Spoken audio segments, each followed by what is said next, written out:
La jeune femme que vous voyez sur ces images, c'est Léa Palermo, une badiste professionnelle. Ces images, elles ont été tournées lors d'un tournoi international auquel Léa participe en juin 2024.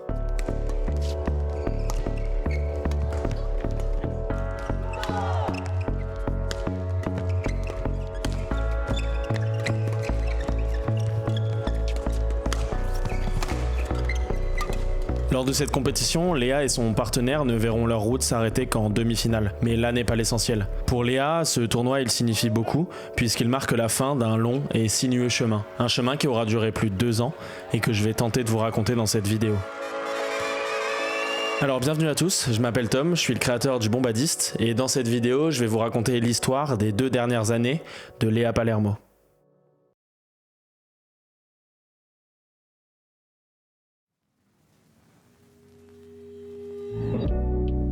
Maintenant que vous êtes prêts, commençons par le commencement, la présentation de Léa.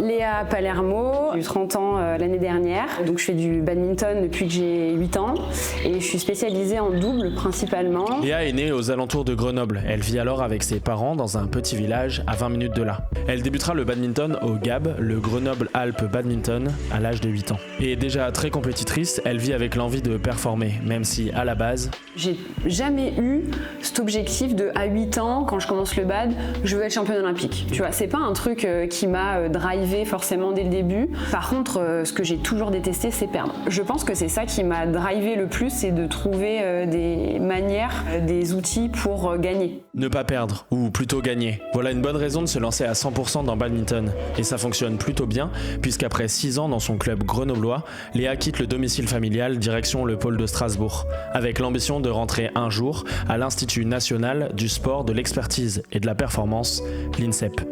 En gros, c'est le temple où s'entraînent la plupart des sportifs français.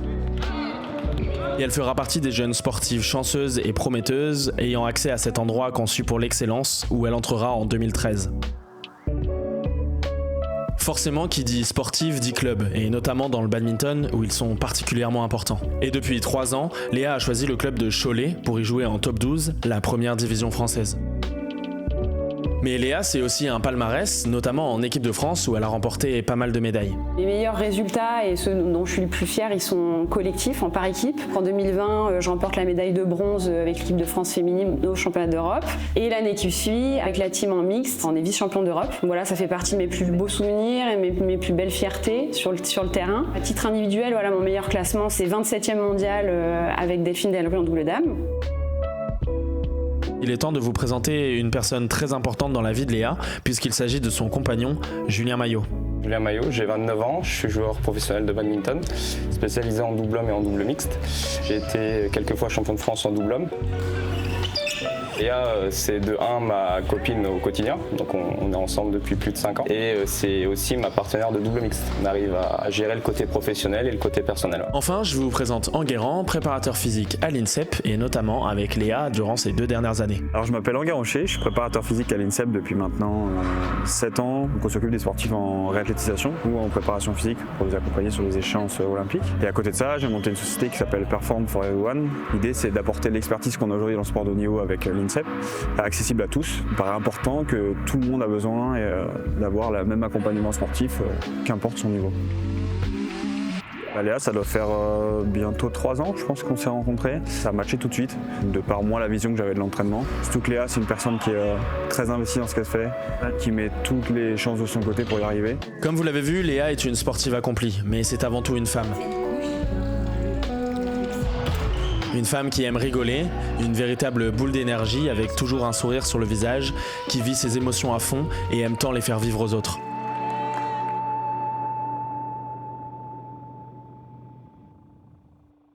Nous sommes en octobre 2021. Léa participe alors au championnat du monde par équipe avec l'équipe de France et fait face au Japon. Elle se retrouve sur le terrain, en double dame, avec sa partenaire Delphine Delruy. J'avais une excitation de ouf de rejouer avec Delphine, contre les championnes du monde, contre le Japon, premier match des championnats du monde. Donc moi je rentre sur ce match-là, je me dis on peut les taper quoi, clairement. Et je fais 4 points puis je m'éclate quoi. ça bascule du côté le plus obscur de ce qu'un sportif peut ressentir, la blessure grave quoi. À ce moment-là, tout était aligné. On était au championnat du monde avec Delphine, c'était notre premier match toutes les deux ensemble après la qualif. Et ouais, tu comprends pas. Enfin, sur le moment, tu comprends pas du tout. Tout était aligné pour réussir, mais malheureusement, tout ne s'est pas passé comme prévu. En tout début de match, sur un déplacement qu'elle a déjà effectué des milliers de fois, Léa s'effondre. Et malheureusement, les résultats ne sont pas bons. Le ligament croisé de son genou gauche est touché. Le verdict, tu prends un coup au casque quand même parce que, en plus de ça, il y a eu un bout de ménisque qui s'est logé en fait à l'intérieur de l'articulation. Puis il y a eu un étirement du ligament latéral interne, il y a eu des contusions osseuses. Enfin, j'ai un petit peu tout arraché. Et ouais, donc quand le verdict il tombe, tu te dis bon, ok, c'est pas que le ligament croisé et ça va prendre plus de temps quoi. Un verdict lourd qui, elle le sait, la laissera éloignée des terrains pour un bon moment. Suite à l'opération, la rééducation débute. D'abord à l'INSEP, puis Léa découvre un lieu bien connu des sportifs de haut niveau blessés. Un lieu proche de Biarritz, dans le sud-ouest de la France, le Centre européen de la rééducation du sportif, ou CERS, à Cap-Breton.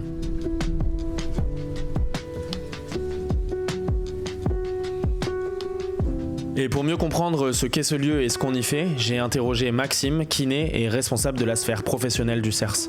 Donc je suis kinésithérapeute, je suis arrivé au CERS en 2009. Je me suis spécialisé dans tout ce qui était réathlétisation et du coup on prend en charge des patients du post-opératoire à la réathlétisation. Ils ont donc l'habitude de travailler avec des sportifs professionnels et se doivent d'avoir des protocoles très précis et ce, peu importe la blessure. La première phase donc post-opératoire, ça va être tout ce qui va être lutter contre les douleurs, tout le travail antalgique, gain de mobilité, restaurer la mobilité des articulations, faire un réveil musculaire. Donc ça à peu près pendant la première période, les 3 premières semaines. Ensuite on va débuter un travail de rééducation, donc redonner un peu la fonction à l'articulation, la fonction aux muscles. Ensuite à partir du 3e mois, on va se rendre compte qu'il y a beaucoup de déficits. Il y a beaucoup d'athlètes qui ont des déficits musculaires et plus l'athlète s'entraîne, plus l'athlète est costaud, plus la fonte musculaire est importante. Donc on se retrouve avec des patients à 3 mois très déficitaires. Donc l'objectif premier ça va être de restaurer ce gain de force. Et une fois qu'on a récupéré la force, qu'on a une certaine symétrie, on va proposer un travail plus poussé sur tout le travail extérieur, le travail d'appui, pour que l'athlète soit dans les meilleures conditions pour retourner sur le terrain avec son staff.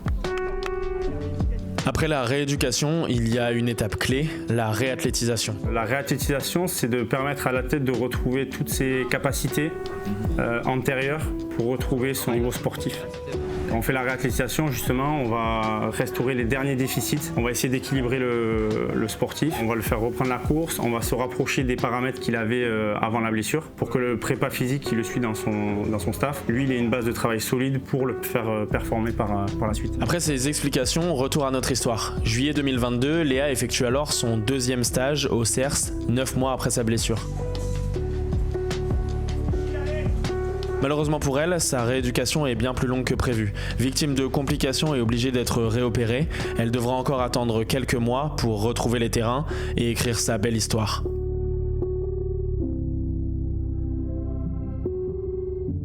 Novembre 2022, après plus d'1 an de travail, de doutes et de complications, Léa fait son retour sur les terrains. Elle va enfin pouvoir revenir au plus haut niveau et tourner la page. En janvier 2023, Léa et Julien sont de retour sur les terrains internationaux pour un tournoi en Estonie. Les premiers matchs se passent à merveille, Léa prend un plaisir fou. Cette fois-ci, c'est bel et bien fini. De victoire en victoire, il voit même le podium se rapprocher. Mais malheureusement, en demi-finale, tout ne va pas se passer comme prévu. À ce moment-là, ça va vite en fait. Ça va vite, je comprends pas trop. Je suis en fait devant et elle joue le volant et on marque le point dessus et en me retournant, je vois par terre. Et je vois casser un genou. Et c'est là où je me dis oula. À ce moment-là, c'est vrai que tout s'écroule parce que je me dis putain, c'est ta première compète et là t'es par terre quoi. Je me dis c'est un cauchemar, genre c'est pas possible, je vais me réveiller, tu vois. Et quand je suis par terre, putain. Oh putain, je pensais pas aussitôt, tu vois. Donc je vais la voir direct et je lui pose une question que je dois lui poser peut-être 5 fois parce que je veux pas entendre la réponse. Et je lui dis ça va, ça a craqué. Et elle me dit oui, en me pleurant, c'est fini. Ce moment il est dur. parce que effectivement, je comprends que c'est tout de suite la fin. Enfin, tu sais, je me dis c'est fini. Enfin, et d'ailleurs, je le dis même verbalement. Je le dis, c'est fini. Enfin, tu vois, je sais que, moi, je savais tout de suite que c'était grave. Et Julien, enfin, tu sais, il y croit pas. Et puis, tu sais, t'es dans la brutalité d'un nouveau traumatisme et il y a tout qui se mélange d'un coup. Enfin, même pour lui. C'est directement, je tombe des nues et je me dis après 1 an et demi, première compète, je me dis ouais, c'est la fin quoi. Tout le monde avait vu une Léa revenir d'un premier genou où c'était compliqué et moi je la voyais au quotidien. Je savais par quoi elle était passée, je savais à quel point elle était heureuse de revenir et moi aussi j'étais super heureux et ça arrive et tu dis putain mais enfin on avait tout bien fait, comment ça se fait que ça revienne? En fait, c'est l'incompréhension. Tu te dis, mais tu vois, ça fait 1 an et demi que je bosse, que en plus je remets tout plein de choses en question. Je me questionne sur mes méthodes, sur les personnes que je sollicite autour de moi, sur un peu le fil rouge, sur l'état d'esprit que j'essaye d'avoir. Et tu te dis, qu'est-ce que j'ai raté là-dedans, quoi. Et puis tu sais, quand tu penses avoir fait un cheminement perso hyper qualitatif, hyper profond, tu vois, et que à nouveau, tu vois, t'as une brutalité comme ça qui tombe dessus. En fait, tu te dis, j'arrête tout, quoi. Enfin, vraiment, là, c'est à ce moment-là, j'arrête tout. Je peux pas revivre ça, quoi. Enfin, c'est trop dur par rapport à tout ce que j'ai investi, et j'ai pas envie d'y retourner à ce moment-là. C'est clair que.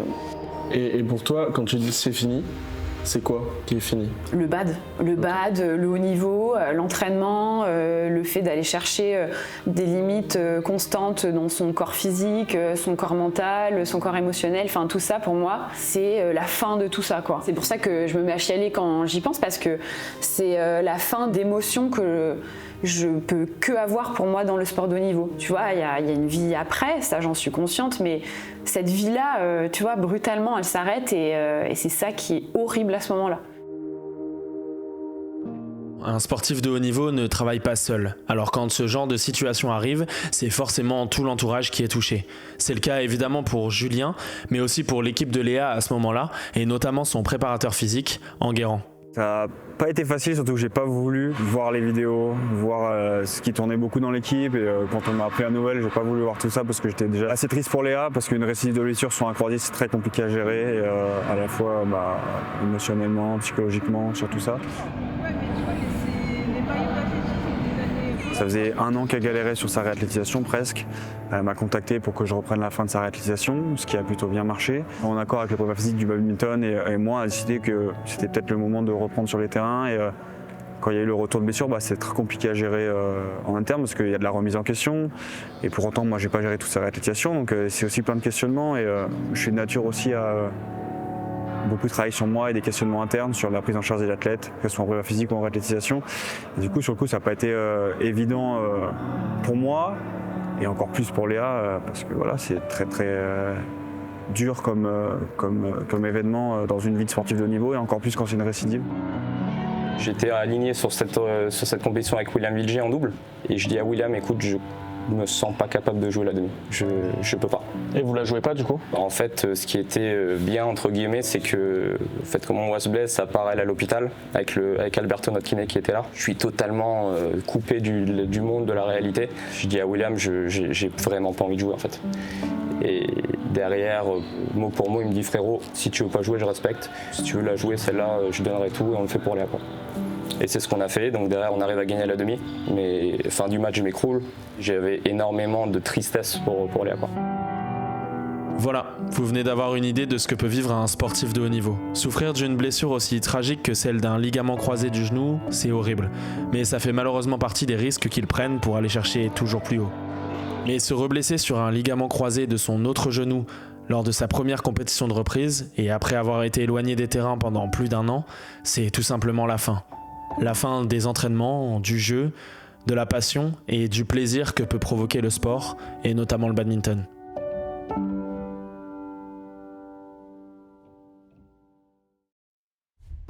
J'ai ressenti un truc que j'ai jamais ressenti genre dans mon corps et ni ma tête. C'est vraiment, je mets un mot dessus, c'est j'étais en dépression. Enfin vraiment, tout ce qui me caractérise 98% du temps. Mais plus rien, genre j'étais transparente, bien évidemment je faisais que pleurer, enfin je me disais à quoi va ressembler ma vie, à la fois quand tu te retournes derrière tu te dis regarde, tout le travail fait pour ça et en même temps tu te dis mais je sais faire quoi d'autre que ça quoi, enfin vraiment donc t'as cette pensée là qui vient au départ, t'es dans ton canapé effondré, tu t'as même pas la force de te lever, enfin vraiment j'avais ce besoin d'être que avec moi-même, être vraiment confrontée à mon traumatisme. Je laissais personne rentrer parce que j'avais pas la force et pas l'envie, tu vois. On l'a évoqué en début de vidéo, mais pour les badistes français, les clubs sont très importants. Ils représentent une source de revenus non négligeable et sont bien souvent bien plus qu'un endroit où ils jouent en interclub. Alors, dans le cas de blessures aussi graves qu'ici, forcément, les clubs sont touchés. Enfin, mon club, j'ai rejoué une seule fois pour eux sur l'interclub qui précède l'Estonie. J'ai pas rejoué pour eux, je me reblesse gravement. Je culpabilise énormément aussi à ce moment-là, mais j'ai même pas la force de culpabiliser à ce moment-là, c'est juste que je suis hyper triste de ce qui m'arrive, en premier lieu pour moi, mais aussi pour mon club, ceux qui m'accompagnent et qui se disent putain, on a misé entre guillemets sur le mauvais cheval quoi. Et donc je pense à ça, je pense à financièrement, est-ce qu'en fait c'est vraiment un flou complet, t'es dans un truc où tu sais pas comment tu vas sortir la tête de l'eau, et vraiment les premières semaines affreuses. Enfin, j'en garde un souvenir horrible, tant physiquement que surtout psychologiquement. Parce que physiquement, à la limite, bon, j'avais mal, mais bon, en fait, t'es juste pas bien dans ta peau à ce moment-là, et la douleur physique, bah, c'est secondaire, quoi. Vous avez déjà, vous aussi, ressenti ce genre de choses? Se sentir tellement mal psychologiquement que la douleur physique n'importe plus? C'est en tout cas ce que ressent Léa à ce moment-là.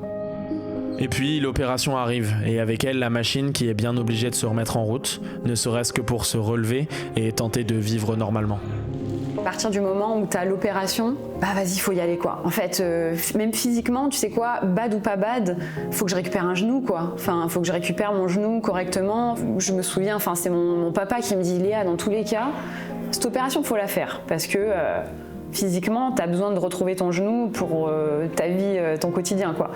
Donc, jusqu'à mes 3-4 mois, je suis un peu en pilote automatique. Je sais pas où je vais. Tu vois, moi, je fonctionne beaucoup à l'objectif et là, de pas avoir d'objectif de vie, ça continue à me détruire. Malheureusement pour Léa et pour toutes les personnes dans sa situation, la vie des autres continue et vous laisse un sentiment amer. Par chance, elle est très bien entourée par sa famille, ses amis et son équipe qui ont un rôle particulièrement important. Bah, je me rends bien compte que la plupart des gens continuent leur vie en fait, alors que moi tout s'arrête. Et ouais, Julien, il était en première ligne pour le coup parce que il était là tout le temps pour moi. Et mes parents, ils ont fait ce qu'ils ont pu avec ce que je leur donnais. C'était pas facile, il y avait beaucoup de hauts et de bas. Un jour, ça allait, j'avais la patate, je rigolais aux conneries de Julien, et le lendemain, ça n'allait pas du tout, quoi. Et donc ça, au-delà du fait que c'était très énergivore pour moi physiquement, que je savais pas sur quel pied danser, pour mes proches, c'était encore pire, je pense, parce que t'es un peu démuni quoi, de solutions, tu sais pas comment accompagner celle que t'aimes, et le rôle, c'est juste d'être là. Je savais par quoi elle était passée pendant 1 an et demi et je me suis dit ok, ça va être hyper dur et ça va être peut-être même décuplé sur son deuxième genou. Donc j'étais là aussi pour essayer de lui vider la tête, des fois penser à autre chose, parler d'autre chose. On est très très complices dans la vie, essayer de la faire rire et ce genre de choses. Et accepter ces moments de plus bad et accepter que si elle était triste, elle a envie de pleurer, il fallait qu'elle le fasse. Et surtout pas lui dire non, il faut pas que tu fasses ça.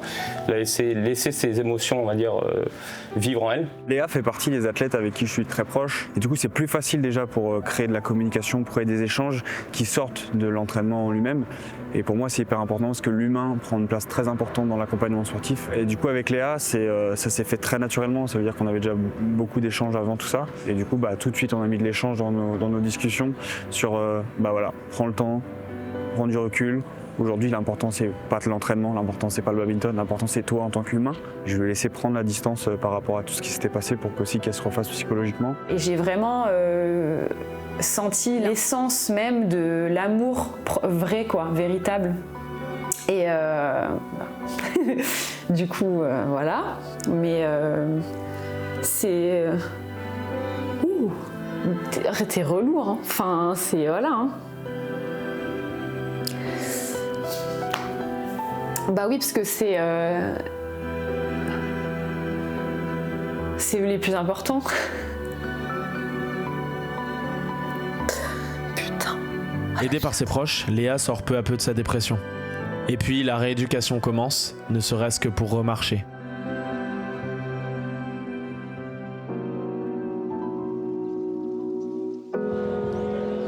Donc au moment de me faire opérer, je me questionne, je me dis mais je suis incapable de retourner à l'INSEP. Je peux pas tout refaire pareil. J'essaye de trouver des solutions.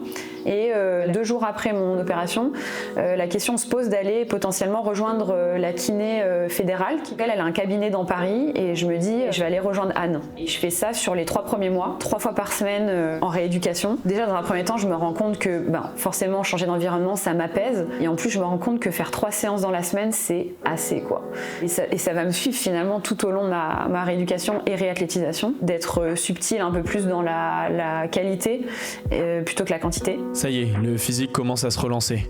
Alors maintenant, il faut se poser la question de ce qu'on veut faire. Tout recommencer pour relancer une carrière déjà bien avancée ou tout arrêter maintenant sur cette fin prématurée. Jour en jour, semaine en semaine, ça changeait un peu. Elle me disait au début, c'est fini. Après, quand on a eu le diagnostic, elle a dit c'est mort, je reviens. Après, je sais pas si je vais y arriver. En fait, c'était vachement aléatoire. Ouais. Je me suis dit, le temps nous le dira. On verra si elle aura la force. À chaque fois qu'on en reparlait sur sa rééducation, je lui dis, voilà, te prends pas la tête, prends étape par étape. Et puis, on verra bien. Si tu as envie de revenir ou si tu peux revenir. Si tu peux le faire et si tu arrives à le faire, c'est parfait. Et si tu n'arrives pas, c'est pas que c'est pas grave, mais je peux déjà être extrêmement fier de toi d'être une battante comme ça, quoi.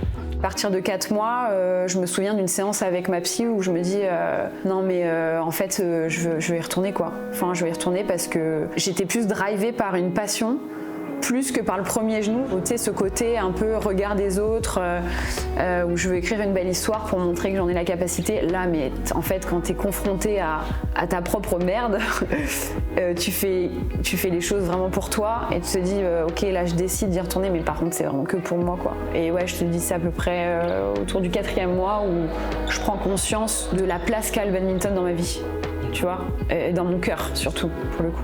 Au début, ça a été beaucoup de soutien psychologique parce qu'elle avait juste envie de reprendre avec du plaisir. Et du coup, on a essayé de construire les choses par rapport à comment on retrouve du plaisir après une période compliquée quand même. Et au début, on a démarré sans avoir aucune projection de se dire on va refaire du badminton. C'est juste ok, on veut juste se réentraîner un peu, essayer de rebouger. Et ça a démarré comme ça. Et au fil des mois, travailler ensemble, à beaucoup discuter sur ce truc-là, ça a découlé à ok, j'ai envie de réathlétiser mon genou pour refaire du bad. Puis après, ok, j'ai envie de réathlétiser mon genou pour refaire du bad à haut niveau. Et puis ça s'est fait comme ça. Léa ne veut pas avoir l'impression de refaire les mêmes erreurs qu'auparavant. Et pour ça, elle s'entoure d'une équipe dont la bienveillance est le maître mot. La prep mentale, donc Flore, Armel et Ancelin, yoga et performance. Tu sens qu'il n'y a que de la bienveillance qui émane de ces gens-là et qu'ils veulent vraiment ta bonne santé et peu importe le choix et les décisions que tu prends, ils veulent pas me changer, tu vois, ils veulent m'accompagner sur mon chemin, peu importe où je vais. Et c'est ça qui m'a ouvert les yeux véritablement sur à la fois qui j'étais, qui je suis et où je veux aller. Nous sommes à 4 mois post-opératoire et ça y est, la décision est prise. Léa veut revenir au plus haut niveau. Le changement d'environnement lui fait du bien, elle le sait, et il est donc temps de retourner au CERS à Cap-Breton. À ce moment-là que je pars à Cap-Breton, où je connais bien l'équipe, je ne sais pas si je peux dire malheureusement, parce que je les ai vus 3 reprises l'année qui précédait pour le genou gauche. J'ai beaucoup eu de mal avec ce manque de reconnaissance de mon travail, de ma situation qui avait rebasculé dans l'enfer en 2 secondes. Et ça, à Cap-Breton, il y a tout qui s'en allait quoi. Parce que je suis dans un environnement où je suis avec des sportifs qui ont vécu les mêmes galères que moi, peut-être même pire. Et puis l'équipe est juste géniale là-bas. Enfin, c'est plein d'énergie, on se chambre, tout ce que j'aime en fait. Travailler dans une bonne humeur, avec des gens qui veulent que ton bien aussi, qui veulent que ta progression. Donc ouais, il y a eu cette phase cabinet parisien, changement d'environnement, la même chose à Cap-Breton. Et c'est que à ce moment-là que je retourne à l'INSEP. Ça fait 5 mois que j'ai pas mis les pieds à l'INSEP. C'est là où je suis fière de moi parce que j'ai respecté des phases aussi. J'ai respecté ma phase de dépression, je l'ai vécue, j'ai nagé dedans pendant 1 mois parce que je me suis pas menti à moi-même, j'étais pas dans le déni, j'étais vraiment mal. Et après, chaque phase ont été vécues profondément à 100% et c'est ça qui a fait qu'aujourd'hui, mis à part la dépression qui était affreuse, je me sentais plutôt bien en fait, paradoxalement. Et si accepter était la solution? C'est en tout cas ce qu'aura fait Léa jusqu'à maintenant, tenter d'accepter sa situation malgré toute la violence qu'elle a pu engendrer.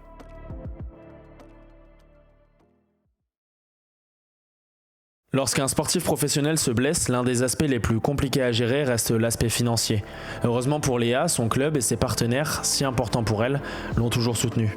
Sinon, moi, ça fait plus de 2 ans que je suis sur le côté et que potentiellement, je pourrais rien gagner. La chance que j'ai, c'est que j'ai un club magique qui m'a salarié. Donc, j'ai un contrat de travail que j'ai pu déclarer du coup en accident du travail parce que dans le cadre de compétition, c'est mon travail. Donc, grâce à ça, j'ai pu continuer à générer des revenus. Mais c'est aussi parce que mon club est un des plus professionnels de France. Donc, j'ai été énormément chanceuse de tomber sur un club comme Cholet qui me respecte en tant qu'athlète professionnel et qui m'a permis de ne pas être en galère grâce au statut qu'ils m'ont offert. J'ai envie de parler de Perfly aussi, ils m'ont pas lâché non plus. Ils ont été les premiers à m'envoyer plein de messages de bienveillance, d'amour pour me témoigner une nouvelle fois, après mon 2e genou, leur accompagnement, leur soutien. Le département qui, pareil, a été hyper bienveillant, le département Maine-et-Loire. J'ai reçu un courrier de la présidente 2 mois après ma blessure, confirmant qu'ils allaient continuer à me soutenir. Donc je pense que j'ai été très chanceuse, très chanceuse. Après cette parenthèse au CERS suite à son opération, Léa est de retour à l'INSEP. Et qui dit retour à l'INSEP, dit retour sur les terrains de badminton. C'est quoi les premières sensations, les premiers feelings, les premières choses que tu ressens au moment où tu reprends la raquette? J'ai partout repris la raquette pendant 5 mois suite à ma blessure, chose qui est complètement opposée au premier genou. La première semaine, j'étais sur mon banc avec ma jambe sur le côté, raquette en main, banane et tout. Là, rien à voir. J'avais besoin de faire le deuil de quelque chose, j'avais besoin de me reconstruire avant tout en tant qu'être humain. Du coup, c'était un peu cocktail d'émotions quand j'y suis retournée vraiment. Et en plus, le côté cool, c'est que comme j'y suis retournée à 5-6 mois, je pouvais déjà un tout petit peu bouger. Le plaisir de retourner sur les terrains, c'est une chose. Mais vous commencez à la connaître, Léa est une compétitrice et ne veut pas simplement jouer pour s'amuser. Elle veut ressentir ses fameuses émotions et cela implique de retourner en compétition à l'international. Mais avant ça, il y a encore beaucoup de travail sur la réathlétisation. Le plus important, ça a été de préparer mon corps à l'exigence de notre discipline. C'est tellement dur ce qu'on fait, le bad. Il y a tellement d'exigences, d'impact sur les articulations notamment. Et derrière, après, tu as la variable adversaire, tu as le volant, la coordination membre-inf, membre-sup, la tactique, réfléchir à où tu mets le volant toi. Et donc ouais, la priorité pour moi, c'était que physiquement, mon corps, il soit prêt. Donc ça implique quoi? Ça implique une reprise d'une masse musculaire suffisante pour pas prendre de risques. Donc on fait des tests forcément sur la machine ISO pour voir le pourcentage de force du quadri gauche par rapport au quadri droit. Et sort un résultat qui indique si oui ou non je peux progressivement reprendre le badminton. Reprendre du muscle, oui, mais 2 opérations coup sur 2 genoux ayant subi la plus grave blessure, ce n'est pas rien. Et Léa le sait, son corps est changé à tout jamais. À partir du principe que mon corps était plus le même aussi, que j'ai 2 genoux modifiés et que ce sera comme ça toute ma vie. Et que du coup, d'être toujours en conscience là-dessus, de se dire que voilà, l'échauffement c'est plus pareil. Mon jeu aussi, il va falloir que je le modifie. C'est en cours encore de travail, de limiter maintenant les sauts. Je vais peut-être un petit peu moins sauter qu'avant. Voilà, ça fait 2 ans que physiquement je me remets en forme aussi, donc je me suis jamais aussi bien sentie aujourd'hui que par le passé.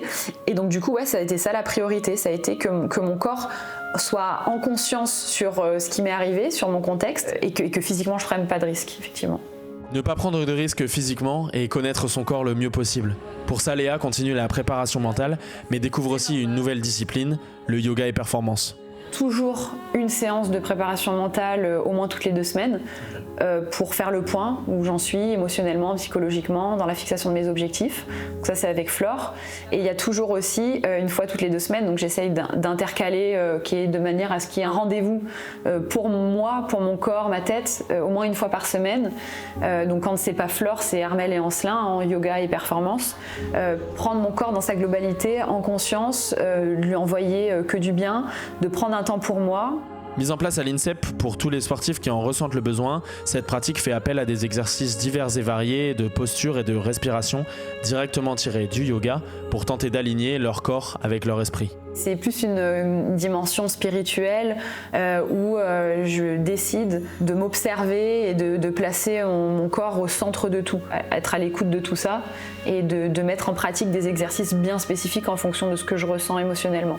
Donc ça, c'est franchement, tu as 50% de travail physique bad et pour moi, tu as vraiment 50% aussi de cognitif, d'émotionnel, de psychologique parce que si ta tête, elle est pas là, ton corps, il va t'envoyer des signaux, quoi. Donc pour moi, ça a énormément d'importance de travailler là-dessus. Et ça, c'est des trucs que tu faisais pas du tout avant? Je le faisais, mais pas en conscience pour moi. C'est-à-dire que ça avait une place dans mon planning, mais ça avait juste une place dans mon planning. C'est-à-dire que c'était le mettre pour le mettre, tu vois. Là, c'est un moment pour moi et ça prend la place d'un entraînement. Et c'est OK, tu vois. On devrait pas du tout sentir un sentiment de culpabilité, de pas s'entraîner et de remplacer une séance par une séance de prépa mentale ou une séance de yoga. Parce que c'est intégré à la performance et c'est ce qui me rendra performante sur le terrain.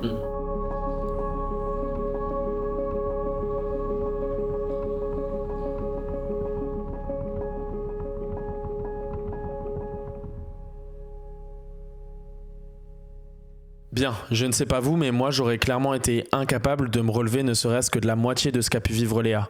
Et pourtant je ne suis que sportif amateur. Mais pour en avoir discuté avec pas mal d'entre eux, même les sportifs professionnels sont admiratifs de cette résilience. Cette force mentale, c'est l'une des choses qui m'a le plus passionné en travaillant avec Léa sur ce documentaire. Et j'ai donc naturellement voulu savoir les conséquences et l'origine de tout ça. Moi, j'ai toujours été comme ça. J'ai toujours été un peu teigne. Parce que pour moi, la gagne, le plaisir d'être sur la première marche du podium ou le plaisir de gagner un match, ça vaut tout l'or du monde et ça vaut toute la satisfaction du monde, quoi. Qu'est-ce que ça t'a apporté, cette force mentale-là, et comment tu la décrirais, entre guillemets? Ça me met les poils que tu me parles de ça, tu vois. Et Léa fait partie des athlètes qui ont une force mentale exceptionnelle. Toujours très enjouée dans l'entraînement, qui est toujours très positive, qui est toujours très dynamique. Parfois, il y a des downs, mais c'est quelqu'un qui est très positif dans ce qu'elle fait, malgré la pression qu'elle se met.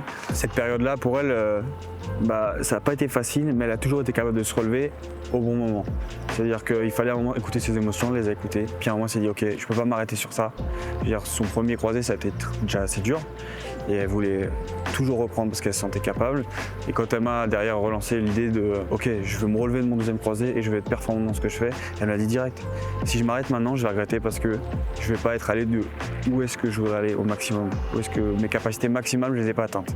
Et il y a aussi le fait que je pense que j'aurais été incapable de finir ma carrière là-dessus. J'ai trop envie de respecter le boulot que j'ai mis en place, pas seulement sur les 2 années écoulées, mais aussi tout le cheminement, le fait d'être partie de chez moi à 14 ans, de respecter toutes ces phases, ces moments de vie que j'ai traversés, où je suis sortie victorieuse. C'est au-delà du palmarès, quoi. C'est vraiment, je veux respecter tout le boulot et je veux pas finir là-dessus, parce que ça me ressemble pas. Coacher un athlète de très haut niveau, c'est ma passion, j'adore faire ça, et c'est mon métier, et j'adore faire ça au quotidien. Mais coacher un athlète de haut niveau, qui part pas du très haut niveau entre guillemets, qui est pas déjà champion olympique, et ben c'est plus dur parce qu'il y a une vraie histoire de vie derrière, il y a un vrai challenge. Et moi, ce qui me motive, c'est les challenges. Et Léa, ça a été un vrai challenge à la fois le côté entraînement, le côté psychologique, le projet sportif assez fou de se dire ok, double croisé, c'est pas une petite blessure, et il faut relancer la machine. Et comment on se dit ok, on va relancer la machine, refaire du haut niveau et refaire du haut niveau encore mieux qu'avant. Et moi, ça m'éclate.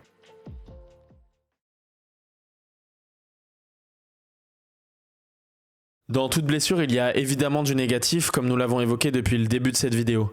Mais à écouter Léa, je me suis rendu compte qu'il y avait aussi beaucoup de positifs à en tirer, et j'ai donc voulu mettre des mots sur ce ressenti.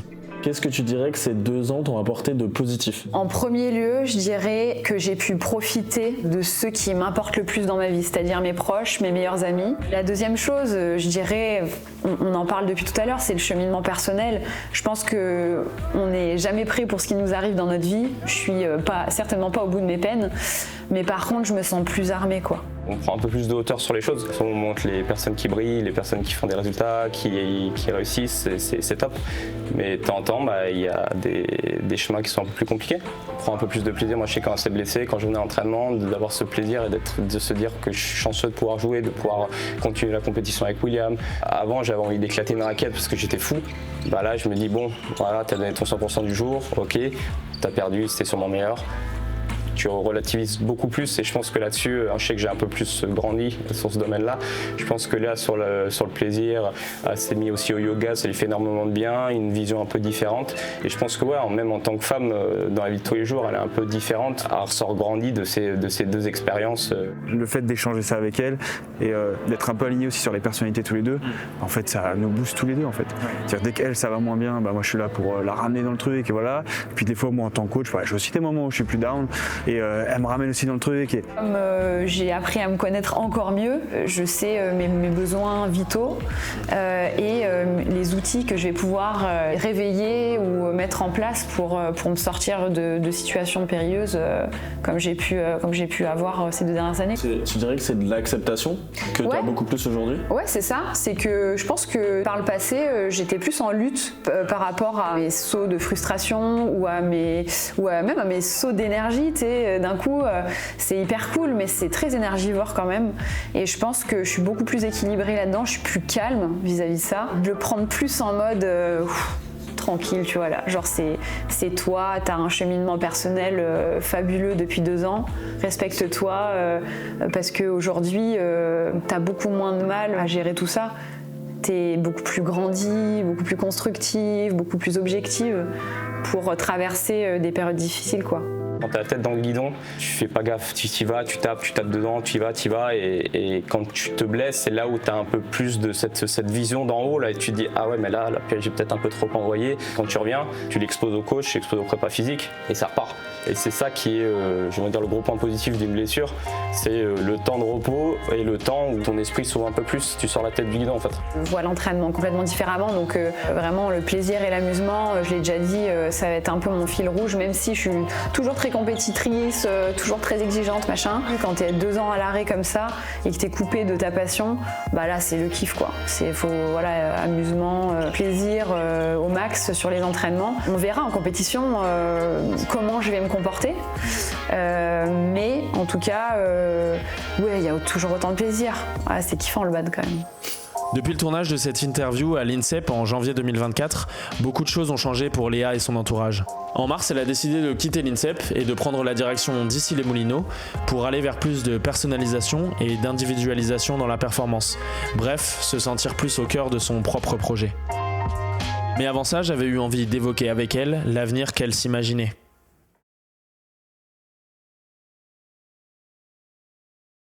Qu'est-ce qu'on peut te souhaiter pour la suite? C'est quoi tes ambitions? En fait, ce qu'on peut me souhaiter, c'est déjà un retour qui se passe bien avec mon club. On verra le niveau, tu vois, à la limite, le niveau, c'est pas ma priorité, c'est vraiment de revenir sur les terrains. C'est vraiment ce qu'on peut me souhaiter, mais juste sans trop de douleurs physiques, idéalement, avec la banane, franchement.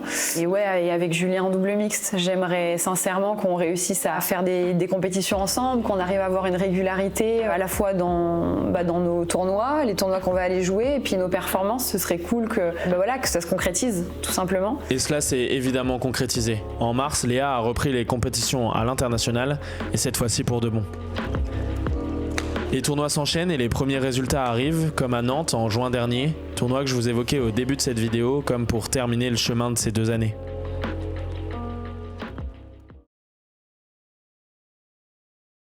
Nous arrivons sur la fin de cette vidéo. Une vidéo ambitieuse que je voulais longue pour avoir le temps d'évoquer un sujet qui me tient réellement à cœur. Il y a quelques années, j'avais envie de parler de la blessure du sportif de haut niveau. On évoque toujours les victoires, les médailles et les émotions positives que nous fait vivre le sport. Mais il y a un aspect caché et qui pourtant fait partie intégrante de leur vie, la blessure. Aucun sportif de haut niveau ne pratique son sport sans aucune blessure. Qu'elle soit de courte durée, peu grave ou beaucoup plus grave comme ce fut le cas ici, la blessure est présente partout, tout le temps. Alors quand Léa s'est blessée une première fois, je l'ai contactée pour travailler avec elle sur ce sujet. C'était en juillet 2022 et elle m'avait alors proposé de venir une semaine avec elle au CERS à Cap-Breton. Une rencontre dont je me souviens encore aujourd'hui tant elle m'a marqué. La rencontre d'une sportive que j'estimais beaucoup pour sa carrière, investie et passionnée, et que j'ai découverte pourtant si simple. 6 mois plus tard, j'apprenais avec tristesse sa nouvelle blessure et n'imaginais même pas la voir revenir sur les terrains. Alors quand elle m'a contacté fin 2023 pour me demander de revenir et continuer le travail démarré en 2022, j'ai évidemment accepté. Cette vidéo, elle ne contient quasiment que des images originales tournées par moi ou des équipes travaillant avec moi et représente plus de 2 ans de travail. 2 ans de vie, de doutes et de remise en question pour savoir comment raconter cette histoire et traiter ce sujet si spécial. Mais aujourd'hui, je suis fier d'avoir réussi à sortir le plus gros projet de ma vie. Ça a évidemment été le cas grâce à bon nombre de personnes que je remercie ici. À la base, je suis un simple vidéaste et photographe passionné de badminton. Et grâce à vous, je peux réaliser mes idées les plus folles et vivre des aventures dingues. Cette vidéo, elle est à ce jour la plus ambitieuse que j'ai eu la chance de réaliser et elle est à vous. J'espère sincèrement qu'elle vous aura plu et si c'est le cas, vous savez ce qu'il vous reste à faire. Partagez, commentez, likez et donnez de la force à toutes les personnes qui ont participé de près ou de loin à cette vidéo et dont je mettrai les liens dans la description. Et je vous laisse maintenant avec leur message, d'abord celui de Julien et Enguerrand pour Léa, puis celui de Léa pour vous. Merci à tous d'avoir regardé cette vidéo jusqu'à là et à très bientôt pour de nouvelles aventures. Est-ce que tu aurais un message à passer à Léa ? Moi, ce que j'allais lui dire, c'est qu'il ne faut pas qu'elle change, qu'elle reste comme elle est. Elle a ce petit grain de folie qui ramène toujours un peu de soleil pour tout le monde et encore plus pour moi. Je l'ai déjà dit plein de fois, mais je suis extrêmement fier d'elle dans le sens où elle s'est battue de son premier genou jusqu'à son deuxième genou, parce qu'elle n'a même pas pu faire une compète entre les deux. Elle est à plus de 2 ans, 2 ans et demi où elle est quasiment blessée. Je vois la hargne qu'elle a toujours, la trentaine. Elle est toujours autant motivée, elle se donne toujours autant à fond. Donc je suis extrêmement fier d'elle en fait. Fier d'elle parce que le nombre de personnes qui m'ont dit mais jamais de la vie, si j'avais été dans le cas de Léa, j'aurais continué. Et ça, il n'y a pas une personne qui m'a dit le contraire. Moi, j'ai tendance à être beaucoup dans la folie, dans pas de limite, il n'y a pas de jugement, on est là pour être qui on est. Et Léa, elle est comme ça, elle est qui elle est. C'est pour ça que je veux pas qu'elle change, qu'elle reste comme ça. Et que voilà, moi, je serai toujours là pour l'accompagner dans ces moments-là, en tant qu'humain et en tant qu'ami. Et voilà, je veux qu'elle garde cette folie-là. Et c'est ça qui me rend heureux de mon quotidien en tant qu'entraîneur et qu'en tant qu'humain. Faut le vivre pour le comprendre et pour savoir aussi dire ok, c'est reparti en fait. Je repars sur 1 an, mais c'est reparti et je me donne à fond. Donc non, je suis extrêmement fier d'elle. Je n'ai pas d'autres mots. Je lui ai toujours dit aussi, peu importe les choix qu'elle allait prendre au niveau du bad, que j'allais la soutenir. Donc qu'elle continue, qu'elle arrête, qu'elle veuille prendre du temps. Puis j'ai toujours dit, je te soutiendrai à 100%. Et c'est encore le cas actuellement. Donc non, je suis extrêmement fier d'elle. Du coup Léa, dernière question, est-ce que tu aurais un message à passer aux gens qui regardent cette vidéo et qui peut-être traversent des moments difficiles comme tu as pu traverser ? J'aurais envie de dire de pas avoir peur d'être vulnérable parce qu'on est humain et qu'on a tous des émotions et de pas avoir peur de traverser ces périodes-là parce que c'est ce qui fait avancer derrière après parce que quand tu as vécu des traumatismes, une brutalité que moi j'ai pu ressentir, derrière la vie elle est cool en fait. Quand tu décides vraiment de traverser cette période-là et de pas être dans le déni, la vie elle est hyper cool après, t'as des gens formidables autour de toi que du coup tu t'attires parce que t'as une énergie qui donne envie de t'accompagner aussi. Donc être soi-même et pas avoir peur d'affronter les choses, de le vivre et de le vivre à 100%.